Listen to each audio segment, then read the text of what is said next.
श्री स्वामी समर्थ. स्वामी महाराज तुमच्या सर्व चांगल्या इच्छा पूर्ण करो ही स्वामींच्या चरणी प्रार्थना करते आणि आजच्या या नवीन व्हिडिओला सुरुवात करते. 2026 मधील अक्षय तृतीया हा सण हिंदू धर्मात अत्यंत शुभ मानला जातो. या दिवशी केलेले दान, पुण्य आणि खरेदी अक्षय, ज्याचा कधीही क्षय होत नाही असे राहते, अशी मान्यता आहे. या दिवशी म्हणजेच अक्षय तृतीयानंतर या 5 राशींवरती अमृताचा वर्षाव होणार आहे. त्याचबरोबर अक्षय तृतीयाला कोणते शुभयोग तयार झालेले आहे, तुमच्या राशीला कोणता फायदा होणार आहे, त्याचबरोबर अक्षय तृतीयाचे महत्त्व अशी संपूर्ण माहिती आजच्या व्हिडिओमध्ये मी तुमच्यासोबत शेअर करणार आहे. त्यामुळे तुम्ही हा व्हिडिओ स्किप न करता शेवटपर्यंत नक्की पहा. जर तुम्ही या चॅनलवरती नवीन असाल तर चॅनलला सबस्क्राईब करा आणि अशीच माहितीपूर्ण नवनवीन व्हिडिओ पाहण्यासाठी बेल आयकॉनलाही प्रेस करा, म्हणजे जेव्हा कधी मी नवीन व्हिडिओ अपलोड करेल त्याचं नोटिफिकेशन सर्वात अगोदर तुम्हाला भेटेल आणि तुम्ही एक पण व्हिडिओ मिस करणार नाही. त्याचबरोबर कमेंटमध्ये श्री स्वामी समर्थ लिहायला अजिबात विसरू नका. 2026 मध्ये अक्षय तृतीया ही रविवार 19 एप्रिल रोजी साजरी केली जाणार आहे. तृतीया तिथीचा प्रारंभ हा 19 एप्रिल रोजी दुपारी 3:30 होईल आणि तृतीया तिथीची समाप्ती ही 20 एप्रिल रोजी दुपारी 2:45 होणार आहे. पूजेचा शुभ मुहूर्त हा सकाळी 6:10 ते दुपारी 2:45 पर्यंत असणार आहे. अक्षय तृतीयाचे महत्त्व खूप आपल्या हिंदू धर्मामध्ये जास्त आहे.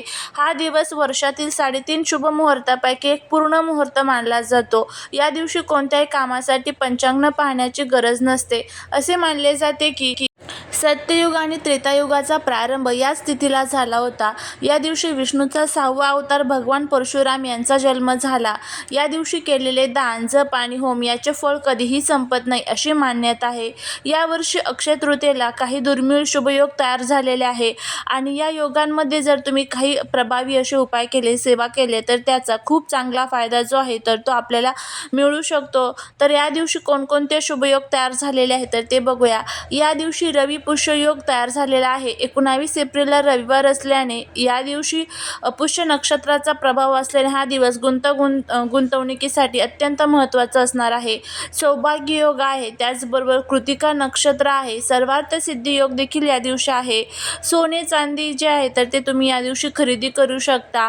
त्याचबरोबर लक्ष्मी पूजन जे आहे तर ते संध्याकाळी लक्ष्मी आणि विष्णूची आराधना करून घरामध्ये सुख समृद्धीसाठी प्रार्थना करायची आहे.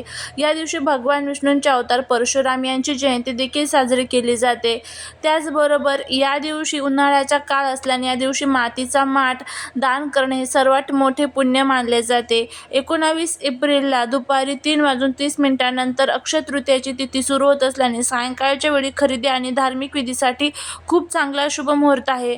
तर अशा पद्धतीने अक्षय तृतीयाची संपूर्ण माहिती आपण आता बघितलेली आहे. त्यानंतर आपण बघूया की अक्षय तृतीयाला या 5 राशींवरती अमृताचा वर्षाव होणार आहे. तर या 5 राशी नेमक्या कोणत्या आहेत त्याबद्दलची संपूर्ण माहिती. व्हिडिओ जर आवडला तर लाईक, शेअर, सबस्क्राईब करा. कमेंटमध्ये जय माता लक्ष्मी लिहायला विसरू नका. 3.5 मुहूर्तापैकी एक असलेल्या अक्षय तृतीयाचा दिवस यावेळी काही राशींसाठी सुवर्ण काळ घेऊन येणार आहे.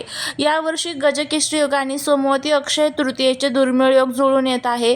तर बघा कोणकोणत्या ह्या 5 भाग्यवान राशी आहेत त्याबद्दलची आपण माहिती घेऊया. सर्वात पहिली जी रास आहे ती म्हणजे मेष रास. मेष राशीच्या लोकांसाठी यावेळीची अक्षय तृतीया भाग्योदयाची ठरणार आहे. याचा फायदा त्यांना कसा होणार आहे तर अनेक दिवसापासून अडकलेली तुमची कामे मार्गी लागतील. विशेषतः सरकारी कामात यश मिळेल. तुमच्या राशीचा स्वामी मंगळ शुभ स्थितीत असल्याने तुम्हाला अचानक धनलाभ होण्याची शक्यता आहे. नवीन व्यवसाय सुरू करण्यासाठी हा सर्वोत्तम काळ आहे. कौटुंबिक आनंदात वाढ होईल. त्यानंतर पुढची जी रास आहे ती म्हणजे वृषभ रास. तुमच्या राशीच्या लोकांसाठी अक्षय तृतीया आर्थिक समृद्धी घेऊन येत आहे. नवीन मालमत्ता किंवा वाहन खरेदीचा योग आहे. गुंतवणुकीतून मोठा फायदा मिळेल. लक्ष्मीची विशेष कृपा तुमच्यावर राहील. जुन्या गुंतवणुकीतून तुम्हाला अनपेक्षित परतावा मिळू शकतो. नोकरी करणाऱ्यांना पदोन्नती किंवा पगारवाढीची आनंदाची बातमी मिळेल. त्यानंतर पुढची तिसरी जी रास आहे ते म्हणजे सिंह रास. सिंह राशीच्या लोकांसाठी हा काळ मान सन्मान आणि प्रतिष्ठा वाढवणार आहे. समाजात तुमची प्रतिमा सुधारेल आणि तुमच्या कामाचे कौतुक होईल. सूर्य आणि बुधाच्या शुभ स्थितीमुळे तुमच्या बुद्धिमत्तेच्या जोरावर तुम्ही मोठे प्रकल्प मिळवू शकाल. परदेशाच्या संबंधित व्यवसाय करणाऱ्यांना या अक्षय तृतीयेला मोठे कंत्राट मिळू शकते. त्यानंतर चौथी जी रास आहे ते म्हणजे तूळ रास. तूळ राशीच्या लोकांसाठी अक्षय तृतीया आनंदाचा वर्षाव करणारी ठरेल. वैवाहिक जीवनातील तणाव दूर होईल आणि उत्पन्नाचे नवीन स्रोत निर्माण होतील. तुमचा राशी स्वामी शुक्र प्रबळ असल्याने चैनीच्या वस्तूंच्या व्यापारात तुम्हाला प्रचंड यश मिळेल. जर तुम्ही नवीन भागीदारीत काम सुरू करणार असाल तर त्यातून तुम्हाला दीर्घकालीन फायदा मिळेल. पाचवी जी रास आहे ते म्हणजे धनुरास. धनुराशीच्या जातकांसाठी ज्ञानाचा आणि धनाचा मिलाप या दिवशी पाहायला मिळेल. आध्यात्मिक प्रगती होईल आणि मुलांच्या बाबतीत आनंदाची बातमी मिळेल.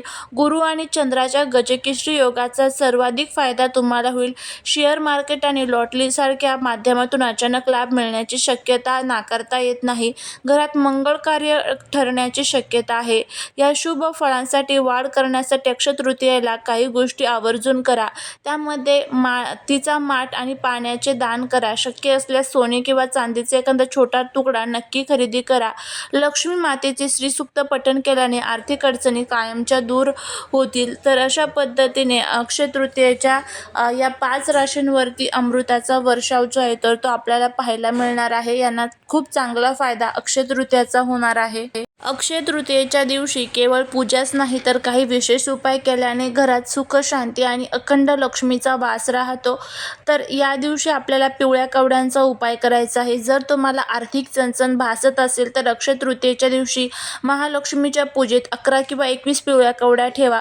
पूजेनंतर या कवड्या लाल कपड्यात बांधून तुमच्या तिजोरीत किंवा पैशांच्या ठिकाणी ठेवा. यामुळे घराकडे पैसा आकर्षित होतात असे मानले जाते. अक्षय तृतीयेला विष्णूच्या पूजेत जव अर्पण करणे अत्यंत शुभ मानले जाते. पूजेनंतर हे जव दान करावे किंवा लाल कपड्यात बांधून तिजोरीत ठेवावे. शास्त्रात जवाला सुवर्ण समान महत्त्व दिले जाते. म्हणून या उपायाने घरात कधी अन्नाची किंवा धनाची कमतरता भासत नाही. या दिवशी सकाळी स्नान केल्यानंतर तुळशीच्या रोपाला थोडेसे कच्चे दूध मिश्रित पाणी अर्पण करा. यामुळे भगवान विष्णू आणि लक्ष्मी दोघेही प्रसन्न होतात. संध्याकाळी तुळशीजवळ शुद्ध तुपाचा दिवा लावून 11 परिक्रमा कराव्यात. घराच्या मुख्य प्रवेशद्वारावर हळदीने स्वास्तिक काढावे आणि आंब्याच्या पानांचे तोरण लावावे.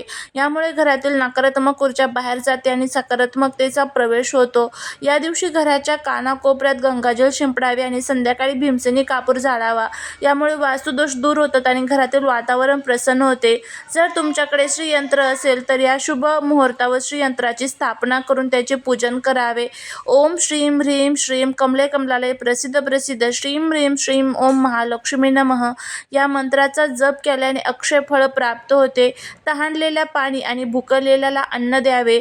छत्री, चप्पल, सुती कपडे किंवा पंखा दान करणे उन्हाळ्याच्या काळात खूप पुण्यदायक मानले जाते. हे उपाय करताना मनात श्रद्धा आणि सकारात्मक विचार असणे अत्यंत आवश्यक आहे.